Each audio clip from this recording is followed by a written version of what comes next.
मध्य प्रदेश में विधानसभा चुनाव के अब कुछ ही महीने बाकी रह गए हैं, लेकिन प्रदेश में चुनावी रंग अभी से चढ़ता नजर आ रहा है। एक तरफ जहां राजनीतिक पार्टियां और सरकार ओबीसी, दलित और पिछड़े वर्ग पर फोकस कर रही है, तो वहीं अब ब्राह्मण समाज भी शक्ति प्रदर्शन के लिए तैयार है। अब प्रदेश में माई के लाल एक बार फिर से एकजुट हो रहे हैं। आगामी 4 जून को मध्य प्रदेश के सभी ब्राह्मण संगठन मिलकर एक ही मंच पर विशाल ब्राह्मण महाकुंभ हुंकार सम्मेलन करने जा रहे हैं। इस शक्ति प्रदर्शन में ब्राह्मण समाज की 11 सूत्रीय मांगों को सरकार के सामने रखा जाएगा।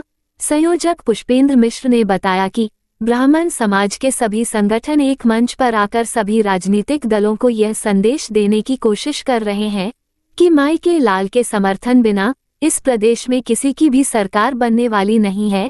साल 2018 में भी माई के लाल की नाराजगी के चलते भारतीय जनता पार्टी को सत्ता से बेदखल होना पड़ा था, लेकिन जिस तरह से सभी राजनीतिक दल दलित, आदिवासी, पिछड़ा वर्ग पर फोकस कर रहे हैं, उसे देखते हुए अब ब्राह्मण समाज भी एक मंच पर अगर अपने हक की लड़ाई लड़ने की तैयारी में जुट गया है। ब्राह्मण समाज मध्य प्रदेश द्वारा दिनांक 4 तारीख को जम्बूरी मैदान में एक विशाल ब्राह्मण महाकुंभ का आयोजन किया जा रहा है और इसका नाम दिया गया है ब्राह्मण हुंकार। ब्राह्मण की गर्जना, ब्राह्मण का शंखनाद, ब्राह्मण अपने स्वाभिमान के लिए एकत्रित हो रहा है और यह ब्राह्मण प्रदेश ही नहीं बल्कि पूरे देश और विश्व से भी सारे ब्राह्मण और मातृशक्तियां यहाँ पर आ रहे हैं और अपने स्वाभिमान की बात करने के लिए आ रहे हैं, जिसमें हमारी 11 सूत्री मांगें हैं।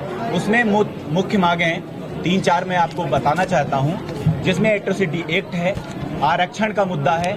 तीसरी चीज यह है कि जो ब्राह्मण आयोग का गठन अभी पूर्व में मुख्यमंत्री जी ने ब्राह्मण बोर्ड का गठन की घोषणा की थी, उसको हम चाहते हैं कि ब्राह्मण आयोग का गठन हो और वो भी संवैधानिक तरीके से हो।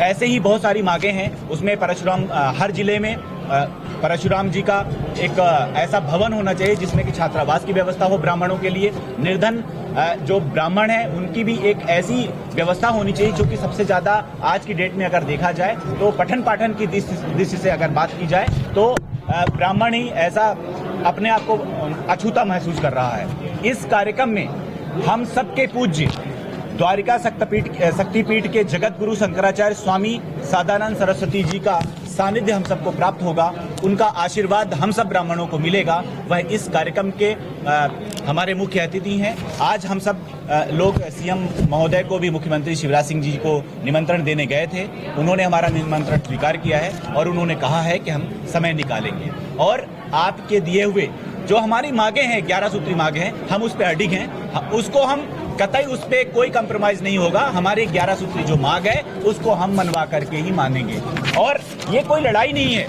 ये हम अपनी बात मानने के लिए किससे बात करेंगे? हम राजा से बात करेंगे और राजा आज की डेट में जो सत्ता पे होगा उसी से बात की जाएगी। और इस कार्यक्रम में हमने कोई सत्ता पक्ष नहीं देखा है, कोई विपक्ष नहीं देखा है। हम सिर्फ ब्राह्मण और ब्राह्मण की बात करते हैं। हमारे जितने भी बड़े श्रेष्ठ जन है, चाहे वह माननीय हो, चाहे वह कहीं भी किसी भी धर्म, जाति और संप्रदाय के, हमारे ब्राह्मणों में, हमारे सिर्फ ब्राह्मणों में उन सबको निमंत्रित किया गया है और हम आशावान हैं। और आप सभी माध्यम से, सबके माध्यम से हम निवेदन भी करना चाहते हैं और निमंत्रित भी करना चाहते हैं कि हे भूदेव, हे ब्राह्मण देवता, आप लोग इस कार्यक्रम में बढ़ चढ़ करके आए, मातृशक्तियों के साथ आए, बंधु बांधवों के साथ आए, इष्ट मित्रों के साथ आए और दिनांक 4 तारीख को जम्बूरी मैदान खचाखच भरा होना चाहिए और वहां पर एक जयकारा लगना चाहिए। ब्राह्मण वंश सचेत हो।